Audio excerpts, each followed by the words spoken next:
Jesus Nazareno, sinasamba ka namin, pinipintuho ka namin. Aral mo ang aming buhay at kaligtasan, Nuestro Padre Jesus Nazareno, iligtas mo kami sa kamatayan. Ang krus mong pinamatayan ay sagisag ng aming kaligtasan. Nuestro Padre Jesus Nazareno, dinarangal ka namin. Nuestro Padre Jesus Nazareno, inulwalhati ka namin. Nuestro Padre Jesus Nazareno, inarangal ka namin. Nuestro Padre Jesus Nazareno, inulwalhati ka namin.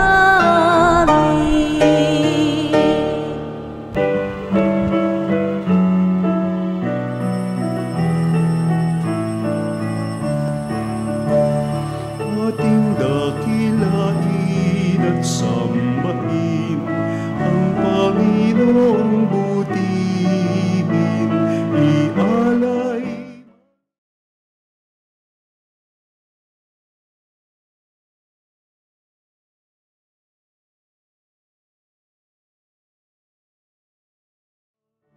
Sa Diyos na sa timay lalan, kanay inakoniat, inirang tawang iniingatan, ating dakilain at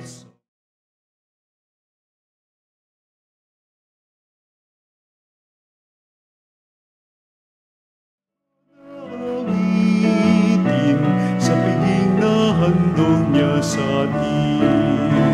Ialay ang awitin sa piging na handog niya sa atin.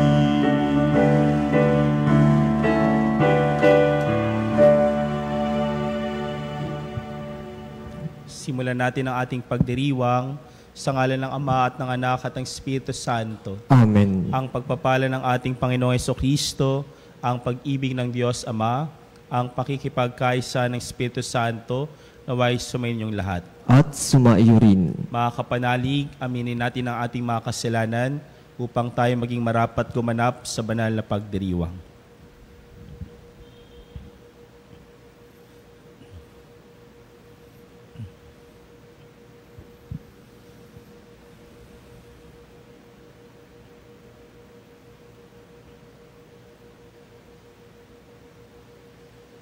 Inaamin ko sa makapangyarihang Diyos At sa inyo mga kapatid, na lubha ako nagkasala sa isip, sa salita at sa gawa, at sa aking pagkukulang.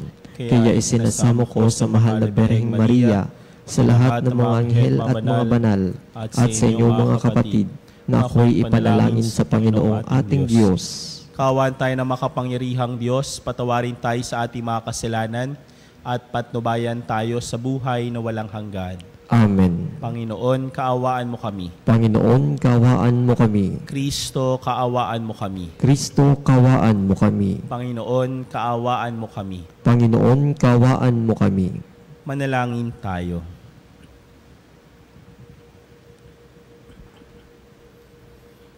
Ama naming makapangyarihan, sa iyo nagmumula ang tanang kabutihan. Pagbigyan mo ang aming mga kahilingan na sa iyong patnubay, ang iyong mga kinalulugdan ay aming mapag-isipan, at sa iyong pag-akay, ang mga ito ay aming magampanan. Sa pamamagitan ng Jesucristo, kasama ng Espiritu Santo, magpasa walang hanggan. Amen. Pagbasa mula sa ikalawang sulat ni Apostol San Pablo sa mga taga-Korinto. Mga kapatid, kung paanong ang Diyos ay tapat, gayon din ang salita ko sa inyo. Ang oo ngayon ay mananatiling oo. Ang anak ng Diyos, si Jesucristo, na ipinangaral namin ni na Silvano at Timoteo ay hindi oo ngayon at pagkatapos ay hindi. Siya'y nananatiling oo, sapagkat siya ang katuparan ng lahat ng pangako ng Diyos.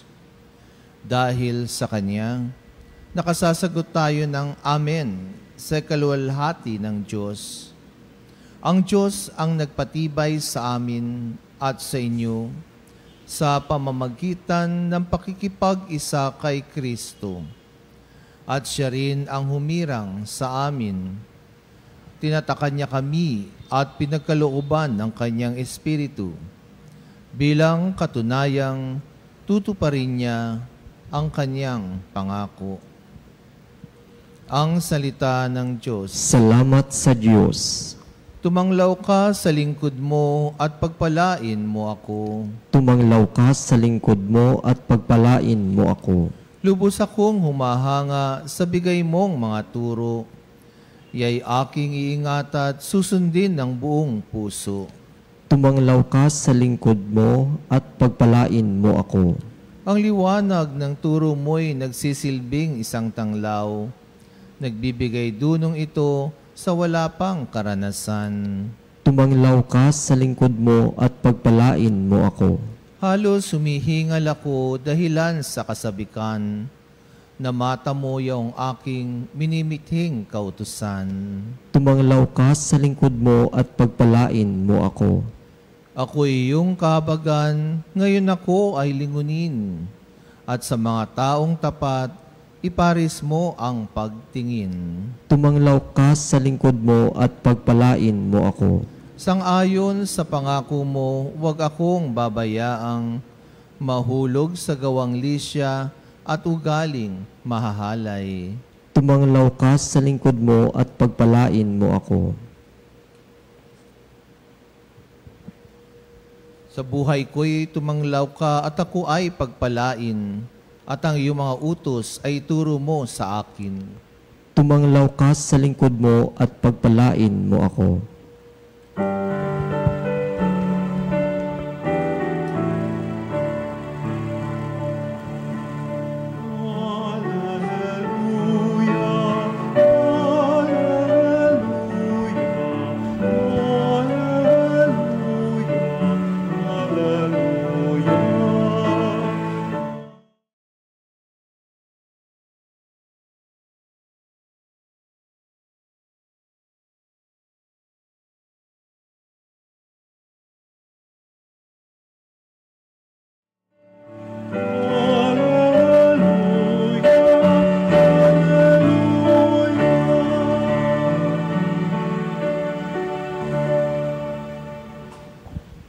Sumainyo ang Panginoon. At sumaiyo rin. Ang mabuting balita ng Panginoon ayon kay San Mateo. Papuri sa iyo, Panginoon. Noong panahong iyon, sinabi ni Jesus sa kanyang mga alagad, kayo'y asin sa sanlibutan. Kung nawala ng alat ang asin, paano pang mapapanauli ang alat nito? Wala na itong kabuluhan. Kaya't itinatapon na lamang at niyayapakan ng mga tao. Kayo'y ilaw sa sanlibutan. Hindi may tatago ang isang lungsod na nakatayo sa ibabaw ng burol. Walang nagsisindi ng ilaw at naglalagay nito sa ilalim ng takalan. Sa halip ay inilalagay ito sa talagang patungan upang matanglawan ang lahat ng nasa bahay. Kaya hindi naman dapat ninyong paliwanagin ang inyong ilaw sa harapan ng mga tao upang makita nila ang inyong mabubuting gawa at luwalhatiin ang inyong amang nasa langit. Ang mabuting balita ng Panginoon. Pinupuri ka namin, Panginoong Hesukristo. Narinig natin sa ating ebanghelyo yung dalawang bagay na madalas din nating ginagamit o nakikita sa ating pang-araw-araw na buhay. At ano iyon? Asin at liwanag. Alam natin yung kahalagaan ng asin. Ito ay nagbibigay lasa at nagpoprotekta sa isang pagkain upang hindi ito agad masira. Ganon din ang liwanag. Ang liwanag, siya ang nagbibigay sa atin ng liwanag upang makita natin ang lahat, lalong higit yung mga bagay na mga mahalaga sa atin. Anong hamon sa atin ni Jesus sa ating ebanghelyo ngayon? Ang hamon niya ay maging asin tayo, maging ilaw tayo. Asin sapagkat marami ng tao ang nawawalan ng panlasa, nawawalan ng pananampalataya. Kaya nga, madalas kapag tumatabang ng kanilang pananampalataya, anong ginagawa nila?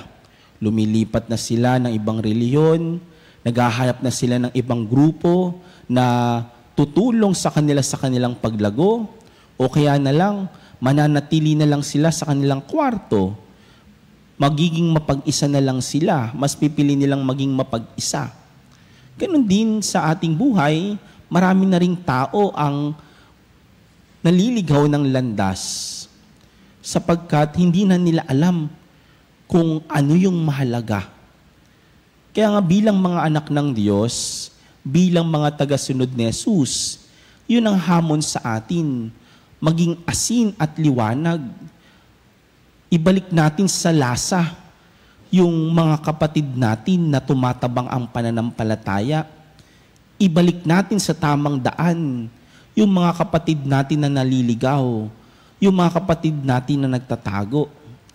Kaya naalala ko nung last Sunday, yung huling araw ng panahon ng Pasko ng Pagkabuhay o yung Pentecostes, sabi ko sa mga parishioner ko, hindi porket tatanggalin na yung Paschal candle, tapos na ang lahat.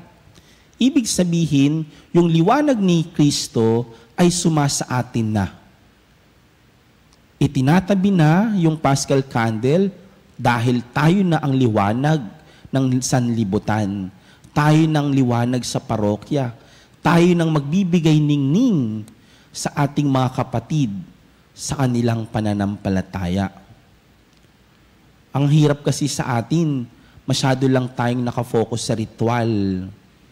Pero yung pagsasabuhay, yung pagsasailalim ng mga salita ng Diyos ay hanggang ibabaw lang. Hindi natin talagang dinidibdib, hindi natin talaga isinasabuhay. Kaya mga kapatid, sa mundong binabalutan ng dilim, sa mundo na nawawalan na ng lasa, magsilbi nawa tayong maging asin at liwanag. Katulad nga ng nangyayari sa panahon ngayon, kailangan na nating manindigan. Hindi natin sila papansinin. Tumayo tayo sa tama. Hindi yung tahimik lang tayo. Alam natin kung ano yung tama, anong dapat nating gawin. Ipaglaban ng tama, sabihin ng tama. Hindi sapat yung manahimik lang para walang gulo. Hindi ba mas nagkakagulo kung walang maninindigan? Nawa, tulad ng hamon ni Jesus sa ating ebanghelyo ngayon, maging asin at liwanag upang maipakalat natin ang mabuting balita at kaharian ni Kristo.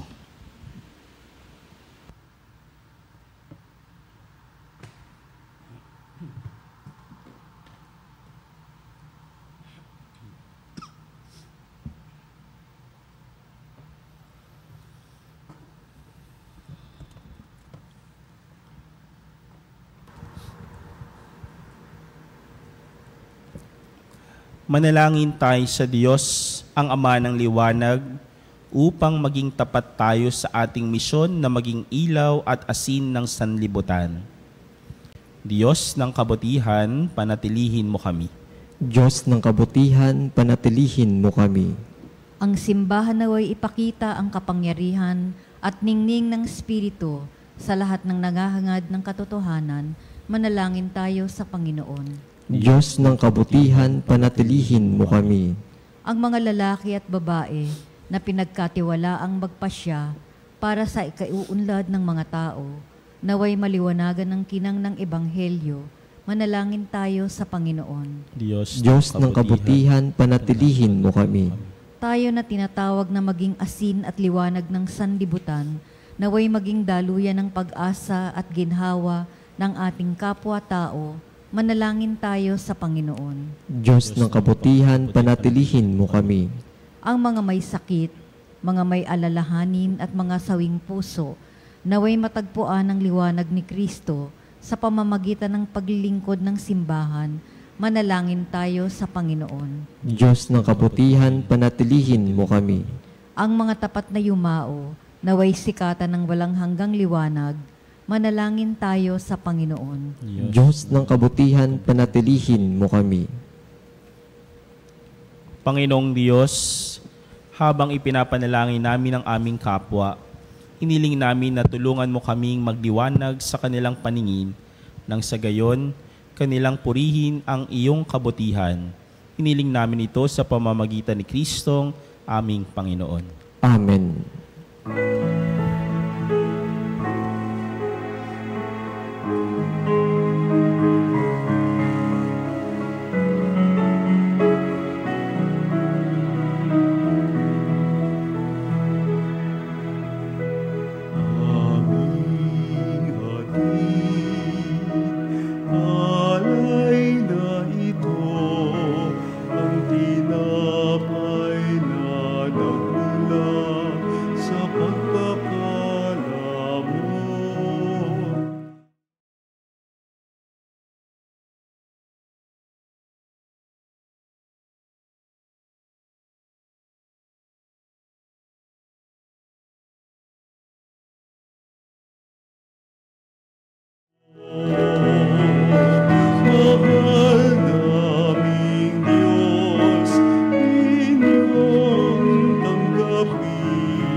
Manalangin kayo mga kapanalig upang ating paghahain ay kalugdan ng Diyos sa mga makapangyarihan. Tanggapin nawa ng Panginoon itong paghahain sa iyong mga kamay, sa kapurihan niya at karangalan sa ating kapakinabangan at sa buong sambayanan niyang banal. Ama naming lumikha, tunghayan mo at kalugdan ang paglilingkod na aming ginagampanan, upang aming inihahain ay iyong marapatin at ang aming pag-ibig ay iyong pag-alabin. Sa pamamagitan ng Jesucristo kasama ng Espiritu Santo, magpas sa walang hanggan. Amen.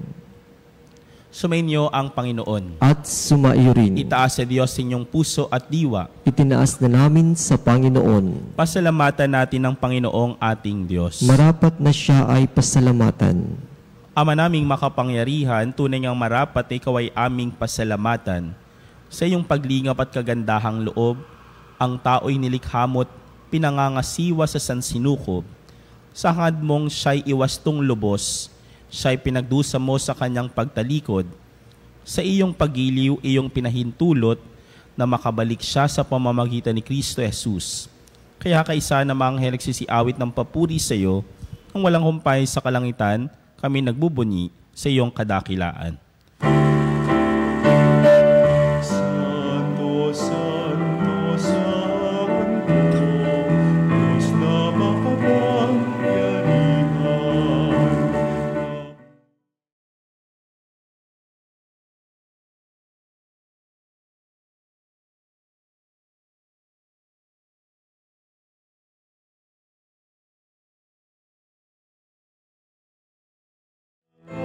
Ay,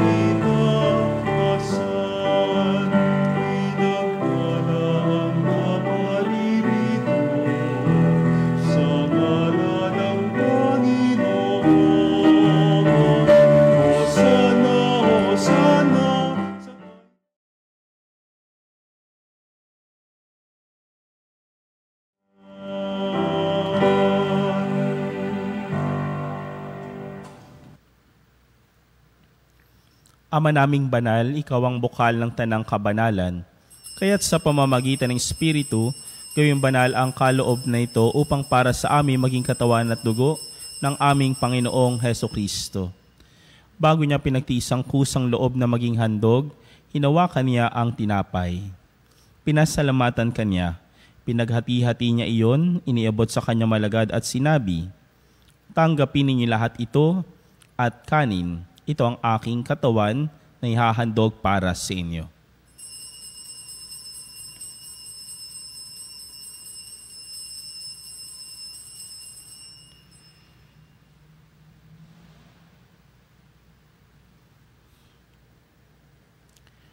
Gayun din naman nung matapos ang hapunan, hinawakan niya ang kalis. Muli kanyang pinasalamatan. Iniabot niya ang kalis sa kanyang malagad at sinabi, "Tanggapin ninyo lahat ito at inumin.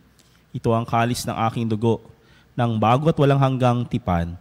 Ang aking dugo na ibubuhos para sa inyo at para sa lahat sa kapagpapatawad ng mga kasalanan. Gawin ninyo ito sa pag-alaala sa akin."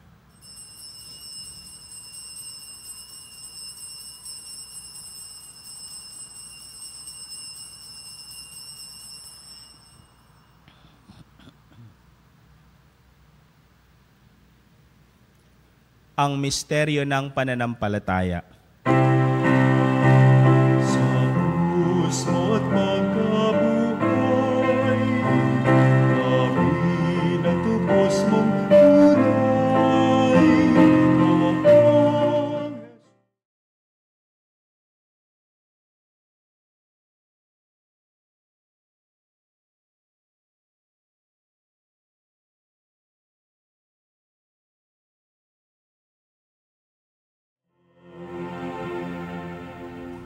Ama, ginagawa namin ngayon ang pag-alaala sa pagkamatay at muling pagkabuhay ng iyong anak. Kaya tinaali namin sa iyo ang tinapay nagbibigay buhay at ang kalis nagkakaloob ng kaligtasan. Kami nagpapasalamat dahil kami yung minarapat na tumayo sa harap mo para maglingkod sa iyo. Isinasamo namin kami magsasalo-salo sa katawan at tugo ni Kristo ay mabuklod sa pagkakaisa sa pamamagitan ng Espiritu Santo. Ama, lingapin mong simbahang laganap sa buong daigdig. Puspusin mo kami sa pag-ibig. Kaysa ni Leon na aming Santo Papa at ni Elias na aming Obispot ng Tanang Kaparian. Alalahanin mo rin ang mga kapatid naming nahimlay na may pag-asang sila'y muling mabubuhay, kaya hindi na lahat ng mga pumanaw. Kawa mo sila at patuloyin sa iyong kaliwanagan. Kawaan mo at mangindapatin kaming lahat na makasalo sa iyong buhay na walang wakas. Kaisa ng mahal na Birheng Maria na ina ng Diyos, kaisa ni San Jose, ang kanyang kabiyak ng puso, kaisa ng mga apostol at ng lahat ng mga banal na namuhay dito sa daigdig ng kalugod-lugod sa iyo, may pagdiwang nawa namin ang pupupuri sa kararangal mo sa pamamagitan ng anak na aming Panginoong Hesukristo. Sa pamamagitan ni Kristo kasama niya at sa Kanya, ang lahat ng parangal at papuri ay sa iyo. Diyos amang makapangyarihan kasama ng Espiritu Santo, magpasa walang hanggan.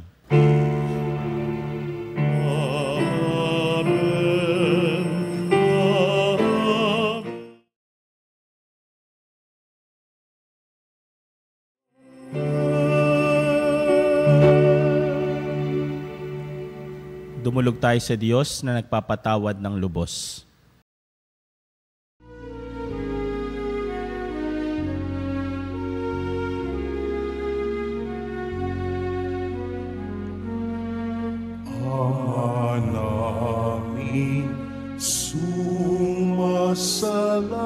Sumasalangit ka, sambahin ang ngalan mo. Mapasa amin ang kaharian mo, sundin ang loob mo.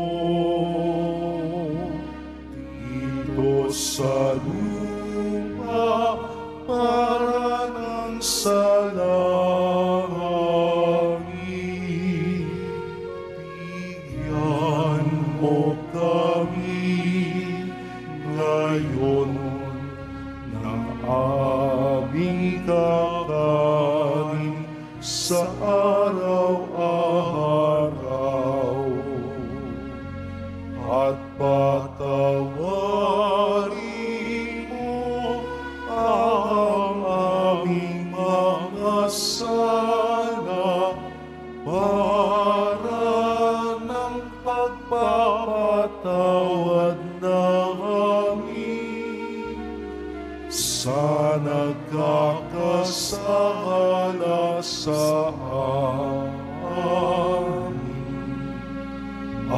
Huwag mo kami ipahintulot sa tukso at iadya mo kami sa lahat ng masama.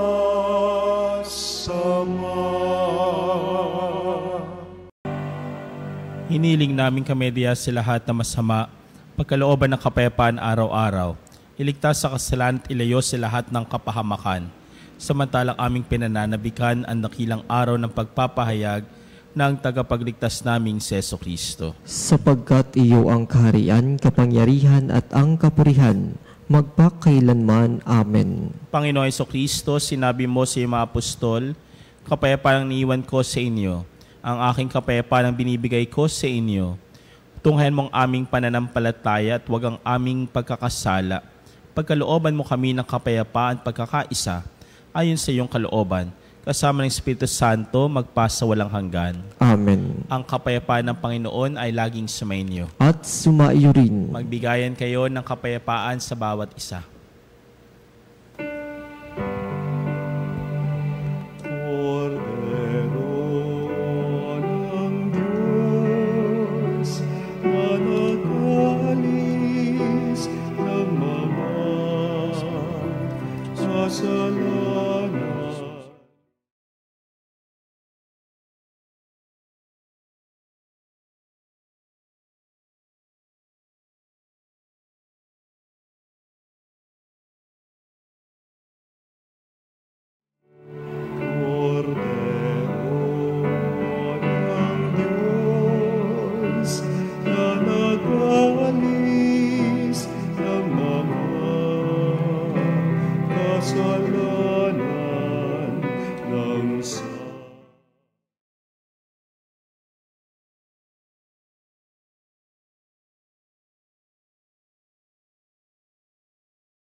Ito ang kordero ng Diyos na nag-aalis ng mga kasalanan ng sanlibutan.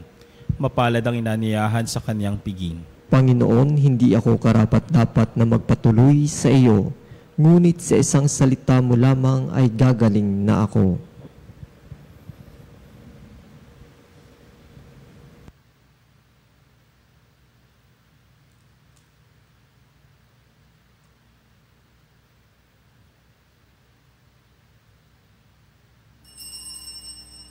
Mga kapanalig, ating dasalin ang komunyong espiritual. O Jesus, nananalig ako sa pananahan mo sa kabanal-banalang sakramento. Minamahal kita higit sa lahat at hangad ka ng aking kaluluwa. Hindi ko man matatanggap ngayon ang iyong katawan at dugo, inaasahan ko na patuloy kang mamumuhay sa aking puso. Naniniwala ako na narito ka at kaisa ka ng aking buong pagkatao. Huwag mong ipahintulot na mawalay ako sa iyo. Amen. Panalangin sa karangalan ng Nuestro Padre Jesus Nazareno. O Jesus Nazareno, katamis-tamisan naming manunubos, sa harap mo ngayon naririto kami't nangangayupapa at nagsisisi ng taos-puso sa aming pagiging walang turing sa iyo at paglimot sa di mabilang na mga biyaya mo, lalong-lalo na yaong mahalagang biyaya ng pagtutubos. Dinaramdam namin at pinagsisisihang labis, Panginoon ko, ang pagkakasala namin sa iyo. Ikinalulungkot namin ang pagiging dahilan ng pagpapasan mo ng krus na iyan sa gitna ng mga hirap at kapaitan, hanggang sa inihandog mo ang iyong buhay sa bundok ng Kalbaryo, sa pagkaibig mo lamang na matubos kami at ang sangkatauhan mula sa sala. Pakabanalin mo, O Panginoon, ang aming pagnanais at ipagtanggap mo sa amin ang iyong biyaya. Maging tagapamagitan nawa ang iyong ina, ang kalinis-linisang Birheng Maria.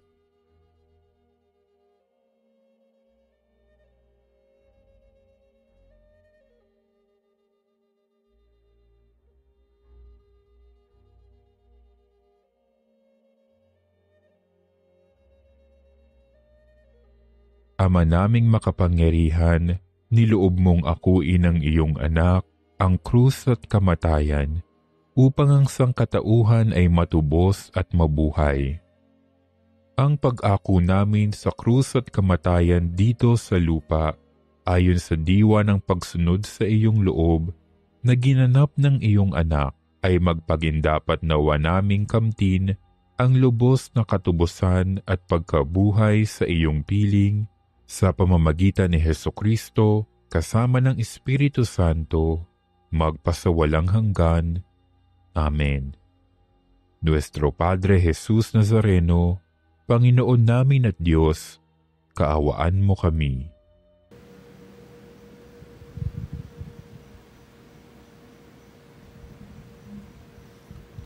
Manalangin tayo.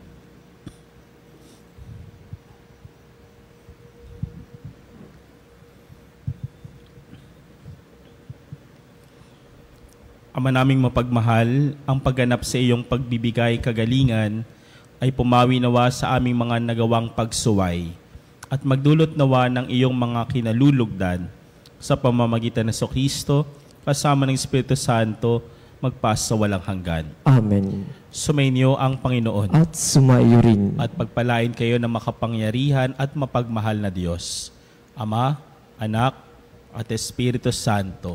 Amen. Maging asin at liwanag ng sanlibutan. Salamat sa Diyos.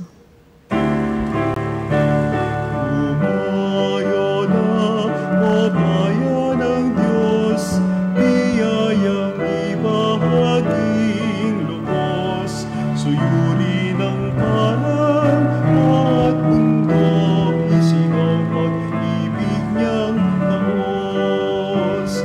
Salamat sa Ama.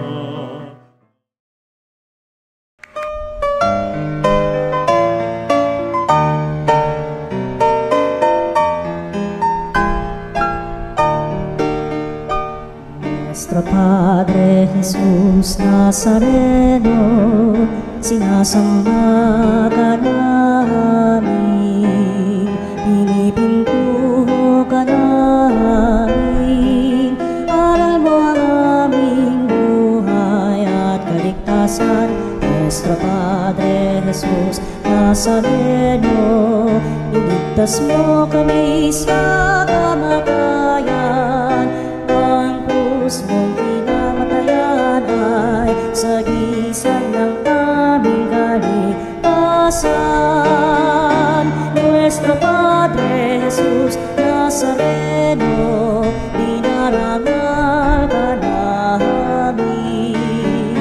Nuestro Padre Jesus Nazareno, inulwalhati ka namin. Nuestro Padre Jesus